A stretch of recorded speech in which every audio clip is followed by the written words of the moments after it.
नमस्कार। औद्योगिक प्रशिक्षण संस्थानों के व्यवसाय बिल्डर के विषय सैद्धांतिक की पाठचर्या में अंकित प्रसंग एसिटिलीन गैस का उत्पादन एवं उसका शुद्धिकरण पर आज मैं आपको प्रशिक्षण प्रदान करूंगा। तो आज हम यह जानेंगे कि एसिटिलीन गैस कैसे बनाई जाती है और उसको हम कैसे शुद्ध करते हैं, क्योंकि अगर हमारी गैस शुद्ध नहीं होगी तो हमारी बिल्डिंग में कई प्रकार के दोष आ सकते हैं। तो चलिए सबसे पहले हम यह जानते हैं कि हमारी एसिटिलीन गैस जो है वह है क्या। एसिटिलीन गैस हाइड्रोकार्बन का यौगिक है। मतलब यह कि जो हमारी एसिटिलीन गैस है उसका जो फॉर्मूला होता है, जो रासायनिक चिन्ह होता है वो होता है C2H2। तो यह हमारा कार्बन और हाइड्रोजन का रासायनिक यौगिक है। मतलब यह कार्बन और हाइड्रोजन का रासायनिक यौगिक है C2H2। मतलब कार्बन और हाइड्रोजन से मिलकर के यह एक गैस बनती है जो कि बहुत ही ज्यादा ज्वलनशील गैस होती है। यह कैल्शियम तथा पानी की क्रिया करने से प्राप्त होती है। मतलब कैल्शियम कार्बाइड और पानी, यह दो चीजें जब आपस में प्रतिक्रिया करती हैं तब हमें एसिटिलीन गैस प्राप्त होती है।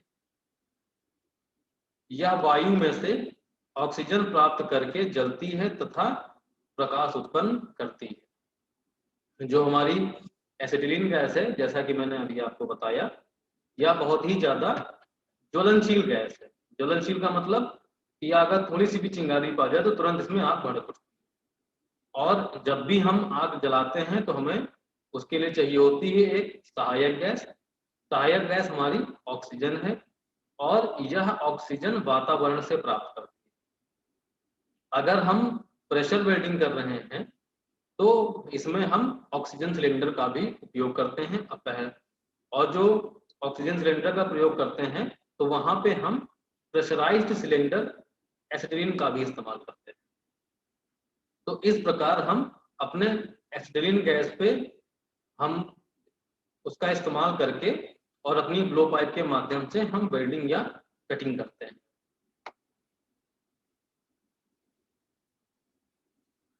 एसिटिलीन गैस की उत्पत्ति, चलिए अब हम यह जानते हैं कि हमारी यह गैस उत्पन्न कैसे होती है, हम इसे कैसे प्राप्त करते हैं। क्या यह हमारी वातावरण में मौजूद है या हम इसे बनाते हैं। तो हम यहाँ पे ये जान लेते हैं कि हम अपनी एसिटिलीन गैस को जो है बनाते हैं। कैसे बनाते हैं? कैल्शियम कार्बाइड एसिटिलीन गैस उत्पन्न करने में काम आता है। जो हमारा प्रमुख स्रोत है जिससे हम अपनी एसिटिलीन गैस प्राप्त करते हैं वह हमारा है कैल्शियम कार्बाइड।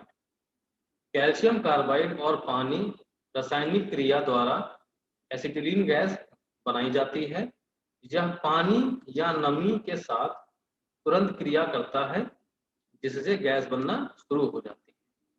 मतलब कैल्शियम कार्बाइड जो है वह हमारा पानी के साथ रासायनिक क्रिया यानी केमिकल रिएक्शन करता है और उसके परिणाम स्वरूप हमें एसिटिलीन गैस प्राप्त होती है। जो हमारा कैल्शियम कार्बाइड होता है वह बहुत ही ज्यादा नमी के प्रति सक्रिय होता है। अगर उसे थोड़ी सी भी नमी प्राप्त होगी तो वह हमारा कैल्शियम कार्बाइड जो है वह हमारा एसिटिलीन गैस बनाने लगता है। तो इसीलिए हमने यहाँ पे कहा है कि अगर हमारा नमी जैसे ही प्राप्त होगी कैल्शियम कार्बाइड को तो वह तुरंत ही गैस बनाना शुरू कर देगा।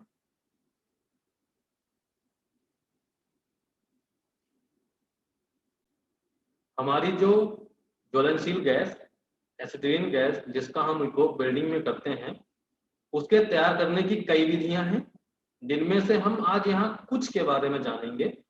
और अंत में मैं आपको यह भी बता दूंगा कि यदि आप बाकी सारी विधियों के बारे में जानना चाहते हैं तो उसको कहाँ से पढ़ सकते हैं या जानकारी प्राप्त कर सकते हैं। तो यहाँ पे जो पहला हमारा विधि है, जो पहली विधि है वह है कार्बन तथा हाइड्रोजन के सीधे संपर्क द्वारा। भाई हमारा जो एसिटिलीन गैस है वह हमारा कार्बन और हाइड्रोजन का ही एक कंपाउंड है। तो हम क्या करते हैं, यहाँ पे कार्बन और हाइड्रोजन के सीधे संपर्क द्वारा हम यहाँ पे गैस बनाने की कोशिश करते हैं। दूसरा है प्राकृतिक गैस के विघटन द्वारा। प्राकृतिक गैस जो हमारी है उसे कहते हैं मीथेन, जिसका हमारा जो और वो सिंबल है वह है CH4। तो इसमें भी हमारा केमिकल और हाइड्रोजन मौजूद है। तो हम इसके विघटन मतलब इसको हम तोड़ करके कोशिश करते हैं कि हम यहाँ भी हम C2H2 यानी एसिटिलीन गैस प्राप्त कर सके। और जो हमारा तीसरा है, जो सबसे प्रमुख हमारा जो स्रोत है गैस के उत्पादन का, वह है कैल्शियम कार्बाइड द्वारा। यहाँ पे हम कैल्शियम कार्बाइड के द्वारा हम अपनी गैस बनाते हैं और उसको इस्तेमाल करते हैं। तो चलिए अब आगे हम जानते हैं कि किन किन इन विधियों को विस्तार से जानते हैं। सबसे पहले हमारी विधि थी कार्बन तथा हाइड्रोजन के सीधे संपर्क द्वारा। इस विधि में हाइड्रोजन को कार्बन के 2 इलेक्ट्रोड के मध्य में रखकर विद्युत आर्क पैदा की जाती है। विद्युत आर्क के प्रभाव से हाइड्रोजन और कार्बन मिलकर एसिटिलीन, मीथेन तथा इथेन गैस बनाते हैं। तो यहाँ पे हमने क्या किया कि हमने अपनी वो हाइड्रोजन को हमने उसको 2 कार्बन इलेक्ट्रोडों के बीच में रख दिया और यहाँ पे हमने कार्बन इलेक्ट्रोडों पर क्या किया, हमने विद्युत धारा प्रवाहित करी। विद्युत ये हमारे कार्बन इलेक्ट्रोड हैं और यहाँ पे देखिए हमारी धारा प्रवाहित होने से आर्क उत्पन्न हुई। और जब आर्क उत्पन्न हुई तो इस कार्बन इलेक्ट्रोड द्वारा कार्बन के हमारे जो मॉलिक्यूल एटम है प्रदान किए गए और हाइड्रोजन ये दोनों टूटकर हमारी यहाँ पे C2H2 यानी एसिटिलीन और बची हुई हाइड्रोजन हमें यहाँ पे प्राप्त हुई। यह विधि भी हम इस्तेमाल करते हैं एसिटिलीन को बनाने के लिए, लेकिन यह मास प्रोडक्शन में जहाँ पे हमें ज्यादा से ज्यादा गैस उत्पन्न करनी है वहां पे उपयोग इसका हम नहीं करते। लेकिन यह भी एक तरीका है जिससे हम अपनी गैस को प्राप्त करते हैं। दूसरा जो हमारा तरीका है वह है प्राकृतिक गैस के विघटन द्वारा। प्राकृतिक गैस जो मुख्य रूप से मीथेन ही होती है, में विद्युत चाप इलेक्ट्रिक आर्क पैदा की जाए तो वह हाइड्रोजन तथा एसिटिलीन में विघटित हो जाती है।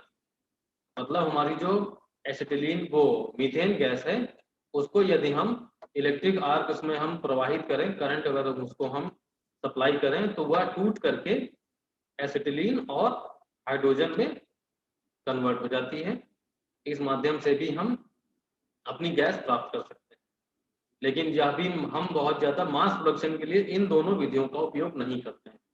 मास प्रोडक्शन के लिए जिस विधि का हम उपयोग करते हैं वह है कैल्शियम कार्बाइड द्वारा। कैल्शियम कार्बाइड द्वारा जब हम अपनी यहाँ पे गैस उत्पन्न करते हैं तो यह भी बहुत ही ज्यादा मात्रा में उत्पन्न होती है और हमें जितनी आवश्यकता होती है उतनी हम बहुत कम एफर्ट के बिना बहुत ज्यादा एफर्ट डाले हम ज्यादा से ज्यादा गैस यहाँ पे गैस का उत्पादन कर सकते हैं। इसमें कैल्शियम कार्बाइड तथा पानी की क्रिया द्वारा चूना व एसिटिलीन उत्पन्न की जाती है। इस विधि में हम कैल्शियम कार्बाइड तथा पानी की सहायता से एसिटिलीन गैस उत्पन्न करते हैं। ये जो हमारी केमिकल इक्वेशन है इसमें देख सकते हैं CaC2 या हमारा कैल्शियम कार्बाइड का केमिकल सिंपलाइजेशन है और H2O हमारा यहाँ पे पानी है। जब यह दोनों प्रतिक्रिया करते हैं तो C2H2 जो कि हमारा मुख्य हमारा प्रोडक्ट है जो हमें चाहिए, और CaOH जिसे हम लाइम कहते हैं, बुझा हुआ चूना, यह हमें प्राप्त होता है। इस विधि से हमारी जो गैस हम उत्पन्न करते हैं वह थोड़ी सी अशुद्ध होती है। इसका शुद्धिकरण हम आगे जानेंगे, लेकिन इसमें लागत बहुत कम है और उत्पादन ज्यादा है, इसलिए हमारा इस विधि का उपयोग ज्यादा से ज्यादा होता है। इलेक्ट्रिक आर्क द्वारा उत्पन्न की जा रही गैसों हम उसको उत्पादन कर सकते हैं, लेकिन इतनी भरपूर मात्रा में नहीं कर सकते कि हम उसको तुरंत ही वेल्डिंग में इस्तेमाल कर सकें।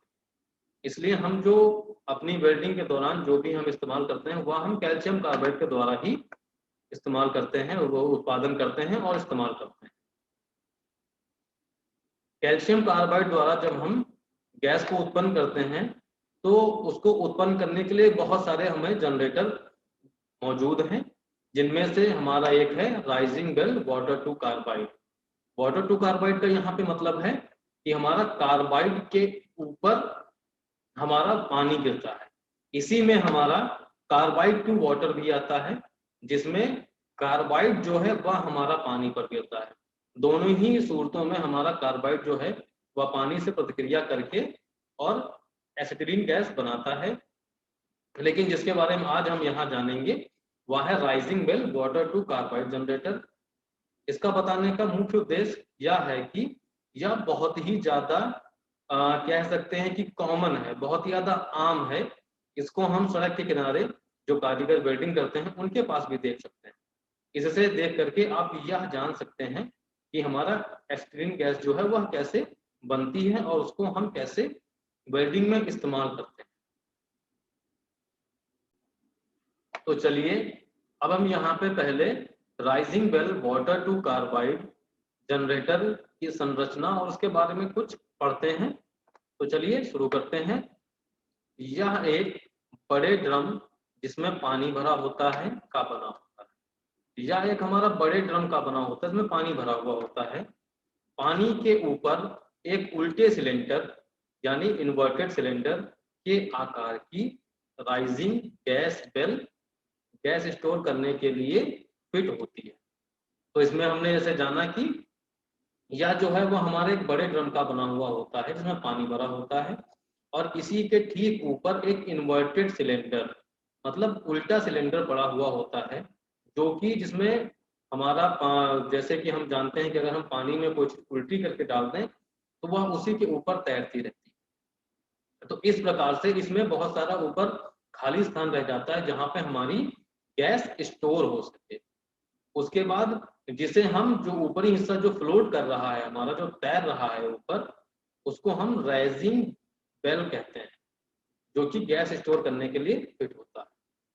ड्रम के निचले हिस्से में लगभग 200 mm व्यास का एक पाइप समकोण बनाता हुआ वेल्ड किया जाता है। जो ड्रम हमारा इसमें पानी भरा हुआ है उसके निचले हिस्से में समकोण बनाता हुआ मतलब ठीक 90 डिग्री पे एक हमारा क्या होता है, एक 200 mm व्यास का एक पाइप जिसमें हम कैल्शियम कार्बाइड जिससे हम सिलेंडर के अंदर इंसर्ट करेंगे या डालेंगे, तो 200 mm का हमारा एक पाइप जो है समकोण बनाता हुआ उसके निचले हिस्से में वेल्ड किया जाता है, ताकि जब हम चाहें तो उस पर पानी गिरे और हमारी गैस उत्पन्न होना शुरू हो और उसको हम ऊपर स्टोर कर सकें।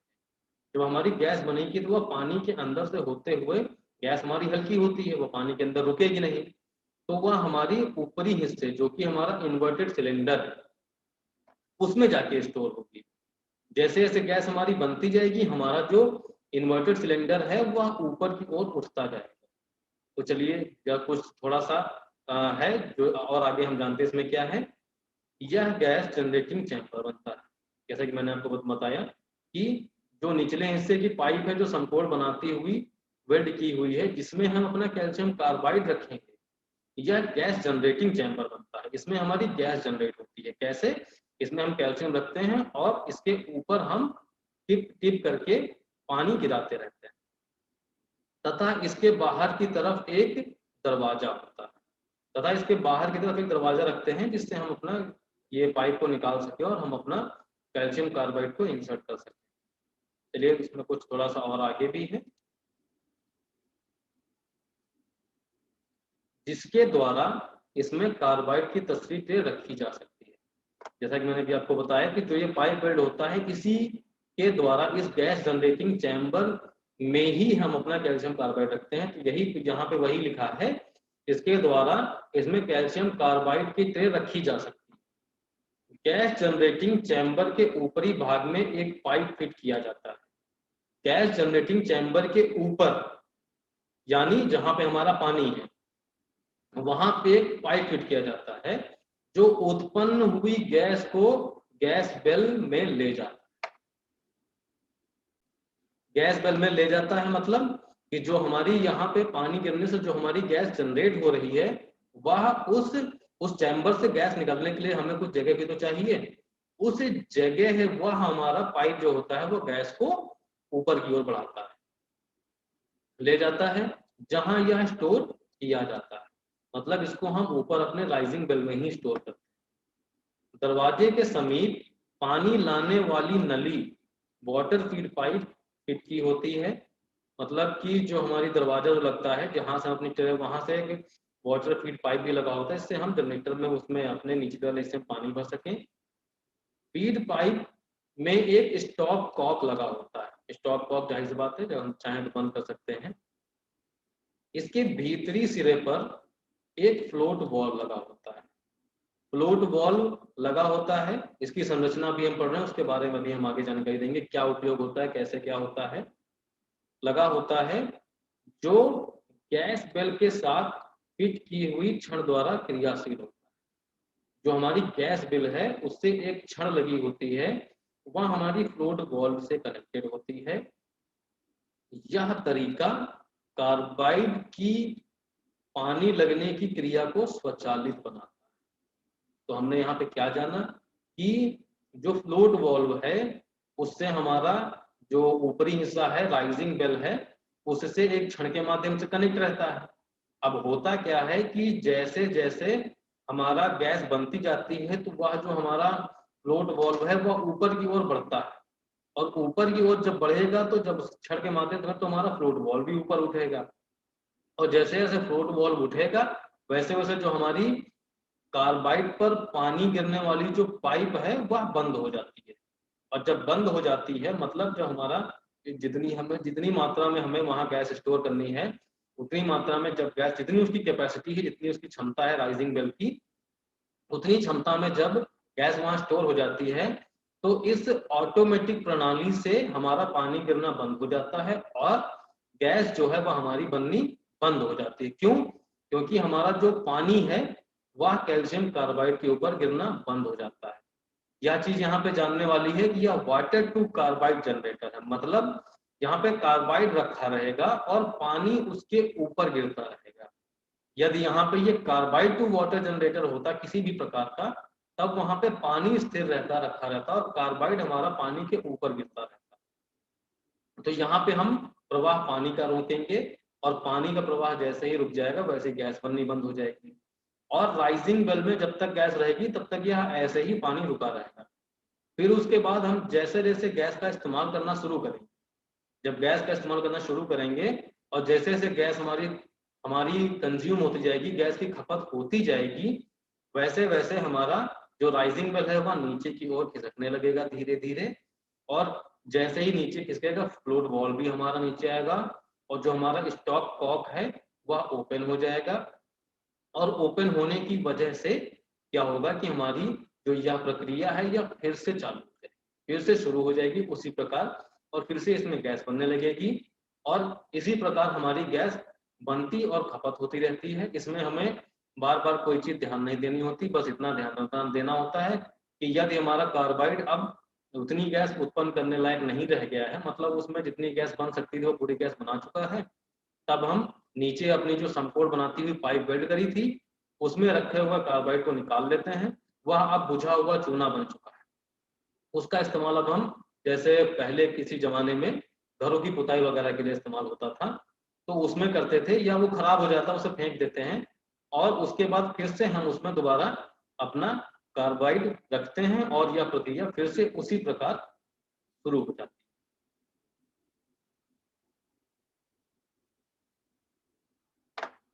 और भी इसमें कुछ है, देखते हैं क्या है।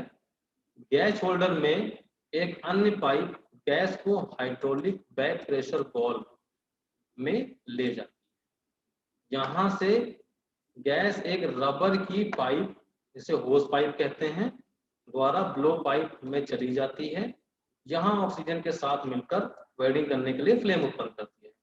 मतलब यहाँ पे हमने गैस बना ली है, उसके बाद का यहाँ पे बताया गया है कि जब हमारी गैस बन जाती है तो ऊपर एक पाइप और लगा हुआ होता है जो जिसमें कि हाइड्रोलिक प्रेशर वाल्व लगा हुआ होता है और वह कनेक्टेड होता है, जुड़ा हुआ होता है हमारी होस पाइप से।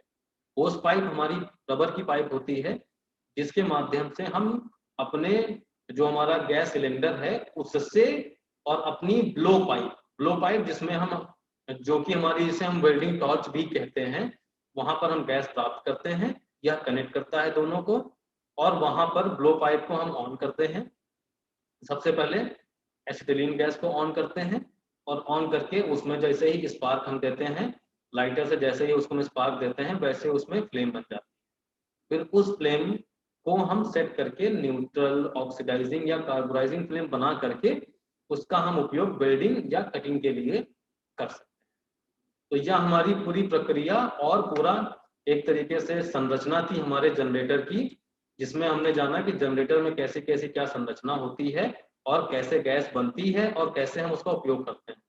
इसका चित्र हम यहाँ पे दिखा रहे हैं आपको, जैसा कि हमने आपको बताया था। जैसे देख सकते हैं यहाँ पे ये एक बार बना हुआ है, ऑपरेटिंग वाल्व है जो कि हमारा फ्लोट वाल्व से जुड़ा हुआ रहता है। ये हमारा फ्लोट वाल्व है, जैसे जैसे उठेगा पाइप हमारा बंद हो जाएगा।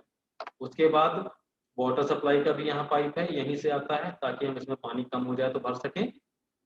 कार्बाइड कंटेनर देख सकते हैं यहाँ पर है हमारा, ये देखिए हमारा कार्बाइड कंटेनर है। ये हमारा पाइप है, यहाँ से हम, ये हैंडल है जो दरवाजा का है, इसको जिससे हम खींच के इसको बाहर निकाल सकते हैं। यहाँ पे हमारी गैस बनती है, ये गैस जनरेटिंग चैम्बर है। यहाँ जो गैस बनती है वह इस गैस कलेक्शन पाइप के माध्यम से होते हुए हमारी ऊपर राइजिंग बेल बनता है। और यह हमारा ऊपर का जो हिस्सा है, यह देख सकते हैं, ये इस जगह से और इस जगह के ऊपर का जो यह हिस्सा है, यह राइजिंग बेल है।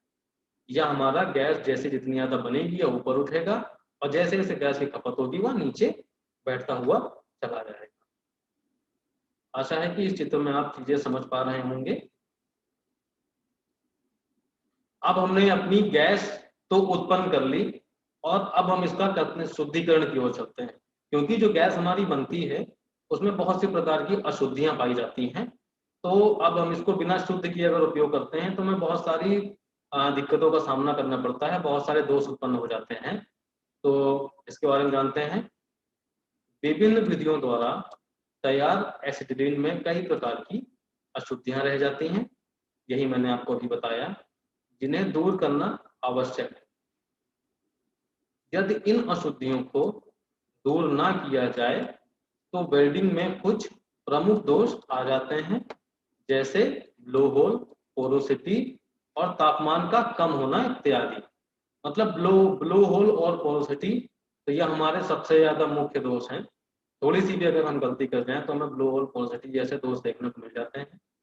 ब्लो होल और पोरोसिटी क्या है, इसके बारे में मैंने अपनी पिछली वीडियो में पूरा इसका एक वीडियो बनाया है। यह दोष है किस प्रकार से उत्पन्न होते हैं, किस प्रकार से हम इनको बचा सकते हैं। लेकिन जो यहाँ पे मुख्य चीज देखने वाली है, तापमान कम होना।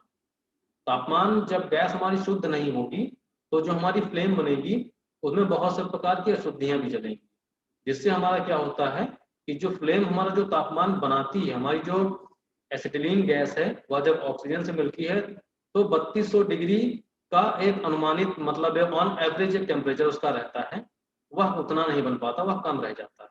और जब तापमान कम होगा तो हमारी वेल्डिंग कहिए जाने वाले धातु का पिघलाव सही से नहीं हो पाएगा, तो वेल्डिंग भी बहुत अच्छी नहीं हो पाएगी। इसलिए हमें इन अशुद्धियों को दूर करना बहुत ही ज्यादा आवश्यक हो जाता है। इन अशुद्धियों को दूर कैसे करते हैं, चलिए आगे उसके बारे में हम जानते हैं। अशुद्धियों को दूर कैसे करते हैं उसके पहले हम यह जान लेते हैं कि इसमें हमारी शुद्धियां कौन कौन सी प्राप्त होती हैं। अमोनिया, सल्फ्यूरेटेड हाइड्रोजन और फॉस्फोरेटेड हाइड्रोजन, हमारा जलवाष्प मतलब वाटर वेपर, और लाइम डस्ट। लाइम डस्ट क्या है, हमारी चूने की धूल। जो हमारा चूना, जो हमारा कैल्शियम कार्बाइड जब चूने में तब्दील हो जाता है तो वह हल्का हो जाता है, तो वह गैस के साथ कभी कभी थोड़ा सा ऊपर उड़ जाता है। तो इन सारी अशुद्धियों को हमें दूर करना होता है ताकि हमें शुद्ध गैस प्राप्त हो सके। इनको हम शुद्ध करने के लिए गैस प्यूरिफायर, गैस शोधक का इस्तेमाल करते हैं। यह एक सिलिंड्रिकल डिवाइस है। गैस शोधक क्या है, एक सिलिंड्रिकल डिवाइस है। यह एसिटिलीन जनरेटर और ब्लो पाइप के बीच में फिट होता है। मतलब कि जब हमने गैस जनरेट कर ली, जैसे कि हमारा rising bell water to carbide generator था, या हमारा इसमें हम गैस को तुरंत बनाते हैं और तुरंत इस्तेमाल करते हैं। तो यहाँ पर हम क्या करते हैं, इस अपने गैस प्यूरिफायर को सिलेंडर से निकल रही गैस और हमारे ब्लो पाइप जो हमारा वेल्डिंग टॉर्च है, कटिंग टॉर्च है, उन दोनों के बीच में फिट करते हैं ताकि सिलेंडर से निकल रही गैस शुद्ध होकर के हमें हमारे ब्लो पाइप पर प्राप्त हो सके। एसिटिलीन जनरेटर में ऐसे इनलेट पाइप द्वारा गैस शोधक में सबसे निचले चैम्बर में प्रवेश करती है। जो हमारा एसिटिलीन जनरेटर से जो गैस निकलती है वह इनलेट पाइप के माध्यम से हमारे जो शोधक है उसके सबसे निचले हिस्से से प्रवेश करती है। निचले हिस्से से प्रवेश कराने का तात्पर्य यह है क्योंकि गैस हमारी हल्की होती है हवा से, और जब वह निचले हिस्से से प्रवेश करेगी तो यह हमारी ऊपर की ओर उठती जाएगी, और जैसे जैसे ऊपर उठती जाएगी वो दूसरे चैम्बर में पहुंचती जाती है, और उन चैम्बर में अलग अलग तत्व रखे हैं जो कि गैस में मौजूद अलग अलग अशुद्धियों को शुद्ध करते जाते हैं। जो हमारी अमोनिया जो हमने अशुद्धियों में जाना, अमोनिया जो हमारा अशुद्धि है वह जब हमारी गैस बनती है जनरेटर में, तो जब गैस पानी के अंदर से होके गुजरती है तो अमोनिया वहीं पर हमारी खत्म हो जाती है। तो मतलब हम कह सकते हैं कि हमें जनरेटर से बाहर अमोनिया प्राप्त नहीं होती है, वह पानी में पहले ही डिसॉल्व हो जाती है। यह हमारा चित्र है गैस प्यूरिफायर का। जैसे देख सकते हैं आप कि यह हमारा इनलेट पाइप का निचला हिस्सा, यहाँ से हमारी गैस निचले हिस्से से हम दाखिल करते हैं सबसे पहले। तो जो सबसे फर्स्ट कंपार्टमेंट पड़ता है उसमें हम प्यूमिस स्टोन रखते हैं, जो कि हमारा गैस में मौजूद जो वाष्प होता है, जो वेपर होता है, जो नमी होती है उसे सोख लेता है। जब यहाँ पे नमी समाप्त हो जाती है तब गैस ऊपर की ओर उठती है और बीच वाले दूसरे कंपार्टमेंट में जाती है, जहां पर हमारा जो सल्फोरेटेड और फॉस्फोरेटेड हाइड्रोजन है वह यहाँ पे साफ हो जाता है। यहाँ पे कई सारे केमिकल कंपाउंड और कई वो हमारे प्यूरिफाइंग मटेरियल रखे रहते हैं जिनमें कि हमारा जो यह अशुद्धियां हैं वो एब्जॉर्ब हो जाती हैं।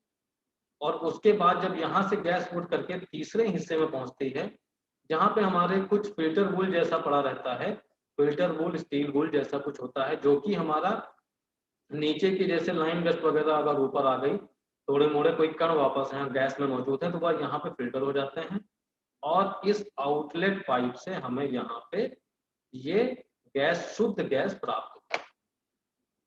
चित्र हमने चलिए जान लिया, अब इसके बारे में कुछ थोड़ा सा पढ़ लेते हैं। जैसे पहले भाग फर्स्ट कंपार्टमेंट में कैल्शियम क्लोराइड या प्यूमिस स्टोन रखा जाता है। इसमें से जब गैस निकलती है तो प्यूमिस स्टोन गैस से नमी को ग्रहण कर लेता है, अर्थात गैस जल वाष्प मुक्त हो जाती है। यही मैंने भी आपको बताया था कि जो हमारा पहला जो कंपार्टमेंट है वहां हमारी जो गैस है वह वाष्प मुक्त हो जाती है।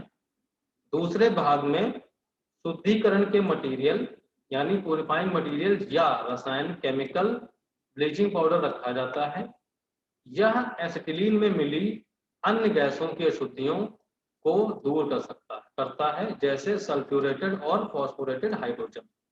तो मतलब दूसरा जो कंपार्टमेंट हमारा है वहां पे जो केमिकल्स और जो प्यूरिफाइंग मटेरियल रखा जाता है वह हमारा जो गैस में मिली हुई अन्य गैसें होते हैं उनसे प्रतिक्रिया करके उनको एब्जॉर्ब कर देता है। यहाँ पे हम ऐसे ही केमिकल्स का इस्तेमाल करते हैं या प्यूरिफाइंग मटेरियल का इस्तेमाल करते हैं जो कि हमारी एसिटिलीन गैस से प्रतिक्रिया ना करें। और जो हमारा तीसरा जो कंपार्टमेंट है, तीसरे भाग में थर्ड कंपार्टमेंट में ग्लास बुल या फिल्टर बुल रखी जाती है, जो चूने की धूल, लाइम डस्ट तथा अन्य बाहरी चीजों के कण जैसे कि गैस के साथ जो जाने नहीं देती है। मतलब जो हमारा तीसरा कंपार्टमेंट है वह अगर गैस में हमारी किसी प्रकार के छोटे मोटे कण रह गए हैं तो वह हमारा वो तीसरे कंपार्टमेंट में क्लियर हो जाता है। अमोनिया जनरेटर में ही दूर हो जाती है जब गैस में से गुजरती है। यही मैंने अभी आपको बताया था पहले कि जब अमोनिया हमारी जनरेटर में उत्पन्न होती है तो वह पानी में से गुजरती है, तो अमोनिया पानी में बहुत आसानी से घुल जाती है। तो हमारी अमोनिया पहले ही हमारी वो दूर हो जाती है, जो हमारी अमोनिया की जो अशुद्धि वह पहले ही दूर हो जाती है। अब हम यहाँ पे जानते हैं प्रशिक्षण का सारांश। तो हमने यहाँ पे क्या जाना, एसिटिलीन की उत्पत्ति, कैसे एसिटिलीन हम बनाते हैं, गैस तैयार करने की विधियां, किन किन माध्यम से गैस तैयार की जा सकती है और कौन से हमारे मुख्य माध्यम हैं, किन गैसों का उपयोग, किन माध्यमों का उपयोग, विधियों का इस्तेमाल हम ज्यादा करते हैं। Rising bell water to carbide generator, rising bell water to carbide generator एक हमारी विधि है गैस तैयार करने की कैल्शियम कार्बाइड की मदद से। इसके बारे में इसकी हमने पूरी संरचना, उसके कार्य करने की प्रणाली जानी यहाँ पे, और हमने जाना एसिटिलीन गैस का शुद्धिकरण। इन 4 चीजों पे मैंने आज आपको प्रशिक्षण प्रदान किया है। यदि आपको कोई चीज देखनी है तो आप वीडियो को बैक करके फिर से देख सकते हैं और उसको समझ सकते हैं। और जो मैंने आज आपको प्रशिक्षण प्रदान किया है वह हमारी एडवांस वेल्डिंग टेक्नोलॉजी की किताब, जो कि प्रीतम ठाकुर द्वारा लिखी गई है, उससे मैंने आपको दिया है। यदि आप अतिरिक्त जानकारी प्राप्त करना चाहते हैं तो इस किताब से आप अतिरिक्त जानकारी प्राप्त कर सकते हैं। आज मैंने आपको एसिटिलीन गैस के उत्पादन एवं उसके शुद्धिकरण पर प्रशिक्षण प्रदान किया है। आशा है कि आपको यह प्रशिक्षण भविष्य में मददगार साबित होगा। धन्यवाद।